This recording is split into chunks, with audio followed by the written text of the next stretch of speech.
दोस्तों, काला जादू एक ऐसी विद्या जिसे अगर कोई इंसान सीख ले ना जाने वो क्या क्या कर सकता है। कुछ ऐसा ही रोहित का सोचना था, जो सोचता था कि मैं भी अगर काला जादू सीख लूं तो ना जाने मैं भी क्या क्या कर सकता हूं। यही सोच लेके रोहित आसाम बंगाल गया और एक ऐसे जाल में फंस गया जिस वजह से रोहित की जान बड़ी मुश्किल से बची। तो दोस्तों, क्या हुआ आखिर रोहित के साथ, जानने के लिए देखते रहे इसी वीडियो को। दोस्तों, अगर वीडियो पसंद आए तो इस वीडियो को लाइक करना, चैनल को जरूर सब्सक्राइब कर लेना और नोटिफिकेशन बेल को ऑल पर सिलेक्ट कर लेना, क्योंकि दोस्तों मैं ऐसी ही सत्य घटना और ड्रामनी कहानियां अपने इस चैनल पे लेके आता रहता हूँ। तो दोस्तों, ये कहानी भेजी है हमें रोहित के दोस्त अनूप ने। तो दोस्तों, अनूप ने रोहित की ये कहानी मुझे मेरे फेसबुक अकाउंट पर लिख भेजी। तो दोस्तों, रोहित राजस्थान के एक छोटे से गाँव में रहता था। ये दिल्ली आया था कमाने के लिए। तो रोहित के दिल्ली में रिश्तेदार रहते थे। रोहित कुछ दिन अपने रिश्तेदारों के पास रहा और ये काम वगैरह ढूंढने लगा। तो दिल्ली में इसे एक फैक्ट्री में काम मिला। तो रोहित ने कुछ दिन अपने रिश्तेदारों के पास रह के वहां पर काम करता रहा। फिर तो दोस्तों, रोहित 5-6 दिन फैक्ट्री में काम करता है बड़ी खुशी के साथ। तो इसके 4-5 दोस्त और बन जाते हैं जो उसी फैक्ट्री में काम करते थे। तो रोहित की बड़ी अच्छी यारी दोस्ती हो जाती है उनसे। तो ये अपने ना जो रिश्तेदारों के पास रहते थे, ये वहां से खाली करके ये अपने दोस्तों के साथ फैक्ट्री में ही रहने लग जाता है। इन 4-5 दोस्तों को इनके मालिक जो होते हैं ना, उन्होंने एक कमरा दे रखा था जो फैक्ट्री के 2nd फ्लोर पर बना हुआ था। ये उसी में बड़ी खुशी से रहते हैं। रोहित अपने मन में सोच रहा था कि मैं दिल्ली में काम करूंगा और गाँव में पैसे भिजवा दे करूंगा और कुछ अपनी ख्वाहिशें भी पूरी कर लूंगा। तो दोस्तों, 3-4 महीने ऐसे बीत जाते हैं। रोहित अपने रिश्तेदारों के पास भी कम ही जाता था। ये अपने दोस्तों के साथ बड़ा खुश रहता था फैक्ट्री के अंदर।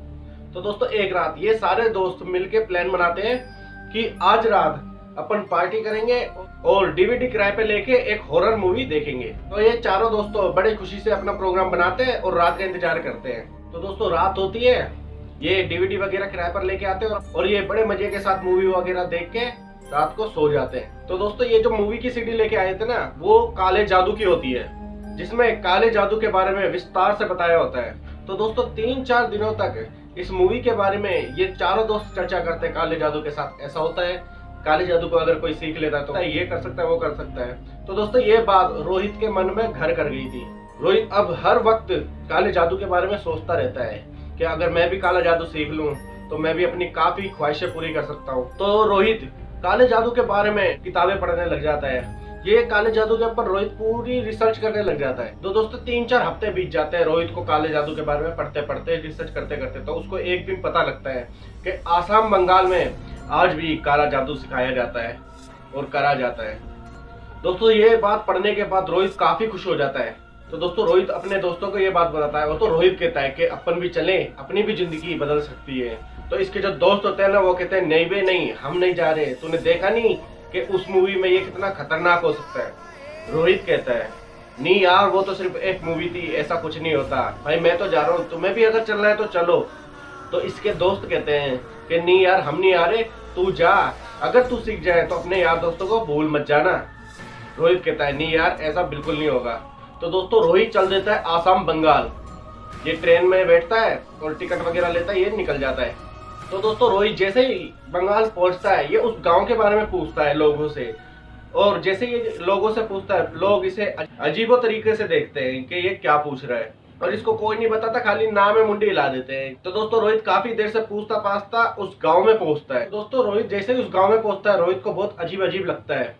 ये इग्नोर करता है और रहने के लिए कमरा किराए पर ढूंढने लग जाता है। रोहित को शाम हो गई थी कमरा ढूंढते ढूंढते, फिर इसे एंड में जाके कमरा मिल जाता है। अब रोहित बड़ी खुशी से उस कमरे पे किराए पर रहने लग जाता है। तो अब रोहित को उस गांव में 2 या 3 दिन हो गए थे। अब रोहित काफी जनों से पूछता है कि मेरे को यहाँ पर कोई काला जादू सिखा सकता है। हर कोई रोहित को मना कर देता है। रोहित काफी बाबाओं के पास गया, काफी तांत्रिकों के पास गया, इसको हर कोई मना कर देता है। तो दोस्तों, रोहित जब काफी देर बाद पूछते पूछाते रात को घर पर आ रहा है, इसे अचानक रास्ते में एक लड़की मिलती है। तो रोहित को वो बोलती है लड़की कि मैं तुम्हें सिखाऊंगी। तो रोहित बोलता है क्या सिखाओगी? तो वो लड़की जो होती है ना, वो बोलती है कि जिस बारे में तुम इधर उधर पूछ रहे हो इतना। रोहित को थोड़ा शक तो होता है कि इसे कैसे पता चला, लेकिन फिर वो इग्नोर करता है और रोहित तैयार हो जाता है। तो रोहित पूछता है कि आप रहते कहाँ पर हो? तो वो लड़की बोलती है कि मैं तुम्हारे घर के सामने ही रहती हूँ। रोहित मन ही मन में सोचता है कि इसको कभी देखा तो नहीं है, 2 या 3 दिन हो गए मेरे को, अभी तक तो देखा नहीं इसको मैंने। फिर रोहित सोचता है छोड़ो, कोई तो मिला जादू सिखाने के लिए, रोहित 4-5 दिन से उस लड़की के पास लगातार जा रहा था काला जादू सीखने के लिए।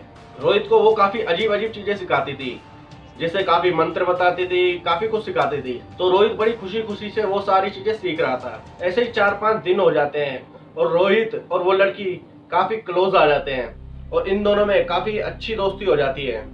तो रोहित एक दिन जब गांव में कुछ सामान लेने निकला था, रोहित को रास्ते में एक बुढ़िया मिलती है।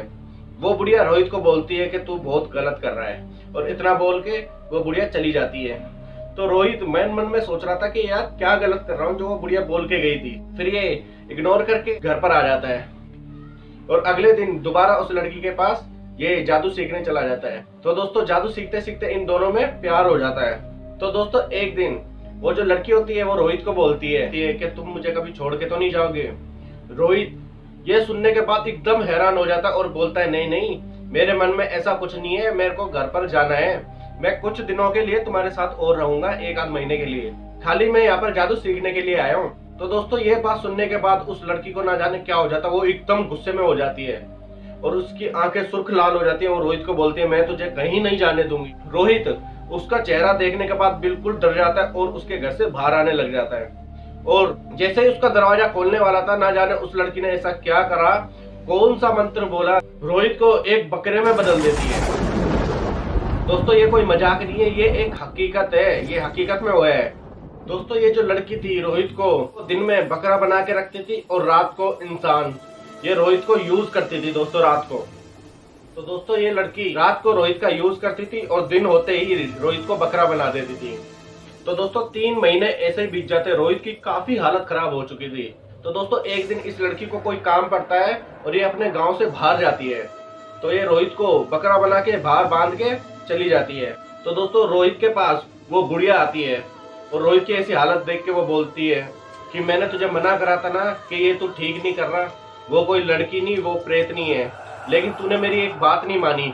तो वो बुढ़िया क्या करती है, वो कोई मंत्र वगैरह बोलती है जिससे रोहित वापसी इंसान बन जाता है। और जैसे ही इंसान बनता है रोहित उस बुढ़िया के ना पैरों में गिर जाता है कि अम्मा मुझे बचा लो, मुझे बचा लो। वो जो बुढ़िया होती है वो कहती है ये इतना एहसान नहीं है, कहती है वो देख ऊपर, उस प्रेतनी ने तेरे ऊपर इस बाज को निगरानी के लिए छोड़ रखा है। तो रोहित बोलता है अम्मा कैसे भी करके मुझे बचा लो। तो वो जो बुढ़िया होती है ना वो रोहित को ना एक मंत्रों से बनी झाड़ू देती है, छोटी सी झाड़ू देती है और कहती है सीधा भाग जा और रुकियो मत कहीं, और जैसे जैसे भागता जाएगा इसमें से एक तिल्ली निकाल के फेंकता रहियो। जैसे तू एक तिल्ली फेंकेगा ये बाज उस तिल्ली को उठा के घर पर रख के आएगा और ये वापसी तेरे पीछे आएगा, उससे तेरे को टाइम मिल जाएगा भागने का। इस झाड़ू के खत्म होने से पहले इस गांव से, इस शहर से भाग जाइयो। अगर तू ऐसा नहीं कर पाया वो प्रेतनी तुझे दोबारा पकड़ लेगी, फिर मैं भी कुछ नहीं कर सकती, तेरे को हमेशा के लिए यहीं पर रहना पड़ेगा इसी हालत में। और दोस्तों लास्ट बात वो बुढ़िया बोलती है इस गांव में कभी लौट कर मत आइयो। तो दोस्तों रोहित जल्दी से वो झाड़ू लेता है और बेइंतहा भागता है। जैसे ही रोहित भागना चालू करता है वो बाज उसके पीछे आने लगता है। रोहित उसमें उस झाड़ू में से एक तिल्ली निकाल कर फेंकता है और वो बाज उस तिल्ली को उठाता है और घर पर छोड़कर आता है। रोहित थोड़ा सा आगे भागता है और वो बाज रोहित के पीछे पीछे आने लग जाता है दोबारा। रोहित दोबारा एक तिल्ली निकाल कर फेंकता है और वो बाज वैसा ही फिर करता है, वो तिल्ली उठाता है और घर पर चला जाता है उस तिल्ली को रखने। तो दोस्तों रोहित ऐसा करते करते बंगाल के रेलवे स्टेशन पर पहुंचता है, रेल के अंदर बैठता है और रेल में से कुछ तिल्लियां बाहर फेंक देता है। रेल चलती है, रोहित बड़ी मुश्किल से अपनी जान बचा के दिल्ली पहुंचता है और दिल्ली पहुंचने के बाद जैसे ही अपने चारों दोस्तों के पास आता है, कुछ बताने वाला था, रोहित बेहोश होकर गिर जाता है। तो दोस्तों रोहित की ऐसी हालत देख के ही इसके चारों दोस्त बड़े हैरान होते हैं। दोस्तों रोहित को ये हॉस्पिटल में ले जाते हैं। रोहित को 2 दिन बाद होश आता है। तो दोस्तों रोहित में काफी पानी की कमी वगैरह हो चुकी थी। तो दोस्तों जैसे जैसे रोहित ठीक होता है ये रोहित को घर पर लेके आते हैं। फिर रोहित से पूछते हैं आखिर होया क्या था। रोहित इन्हें डिटेल में सब कुछ बताता है और ये चारों बहुत ज्यादा हैरान हो जाते हैं। तो दोस्तों रोहित को 1 आध हफ्ता और लगता है पूरी तरीके से ठीक होने में। तो दोस्तों देखा आपने लालच में आने से, गलत राह पर जाने से क्या हो सकता है। तो दोस्तों ये कहानी वो जो 3 दोस्त थे ना उनमें से एक अनूप था। अनूप ने रोहित की ये सच्ची घटना मुझे मेरे फेसबुक पर लिख के भेजी है। तो दोस्तों इस कहानी पर आपकी क्या राय है मुझे कमेंट में जरूर बताएं। और अगर आपकी भी कोई सच्ची घटना या सच्ची कहानी है जिसे आप लोगों के साथ शेयर करना चाहते हैं तो डायरेक्ट मुझे मेरे फेसबुक पर लिख भेजें। दोस्तों मेरी फेसबुक आईडी स्क्रीन पर भी दिख रही होगी और डिस्क्रिप्शन बॉक्स में भी मिल जाएगी। तो मिलते हैं अपनी अगली वीडियो में किसी ऐसी सच्ची घटना के साथ। तब तक के लिए जय बापू।